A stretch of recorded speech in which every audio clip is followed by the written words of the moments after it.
गिरियात्रा company निघाली आहे। आता हे जवळपास 10 राज्यामध्ये यात्रा आहे आमची।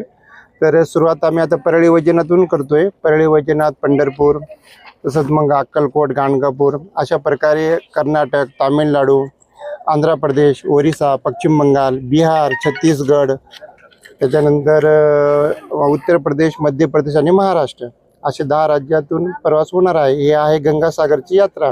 ही 2 धाम आणि 7 ज्योतिर्लिंगची यात्रा आहे। या यात्रेमध्ये जेवणाची, राहण्याची, गाडी एसी आहे, सगळ्या सुविधासह यात्रा निघत आहे। आणि हा 50 माणसाचा ग्रुप आहे। एका गाडीमध्ये 50 व्यक्ती आहेत।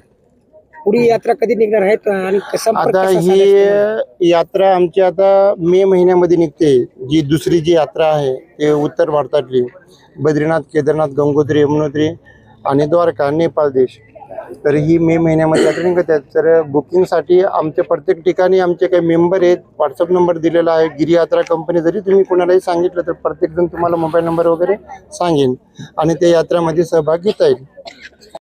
मी यात्रेकरू बबनराव दिगंबरराव वाघमारे, राहणार कोटीतीर्थ, तालुका जिल्हा नांदेड येथील असून यापूर्वी मी उत्तर भारतातील बद्रीनाथ, केदारनाथ, सोमनाथ या ठिकाणी जाऊन आलो या गिरियात्रा कंपनीच्या माध्यमातून। आता गंगासागर, जगन्नाथपुरी, रामेश्वर, कन्याकुमारी या ठिकाणी यात्रा आज 26 डिसेंबर रोजी निघत आहे। नांदेड येथील हसापूर, कोटीतीर्थ, अर्धापूर येथील भाविक मंडळी बऱ्याच प्रमाणात या यात्रेमध्ये सहभागी झालेले आहेत। तर यात्रेतली सुविधा एक चांगल्या प्रकारे आहे। एसी गाडी आहे, स्लीपर कोच आहे, कुठल्या गोष्टीची यात्रेकरूला त्रास नाही, एक चांगली सुविधा याच्या माध्यमातून मिळते। आणि आपल्याला याच यात्रेमधून 7 ज्योतिर्लिंगाचं दर्शन होणार आहे। भाविकांसाठी एक सुवर्ण संधी आहे। त्या माध्यमातून आमच्या यात्रेकरूमध्ये भरपूर उत्साह आहे। आम्ही निघत आहे या ठिकाणून। आता या परळी मार्गे अक्कलकोट असेल, गाणगापूर असेल, तिरुपती असेल, अनेक ठिकाणाहून यात्रा ही जाणार आहे।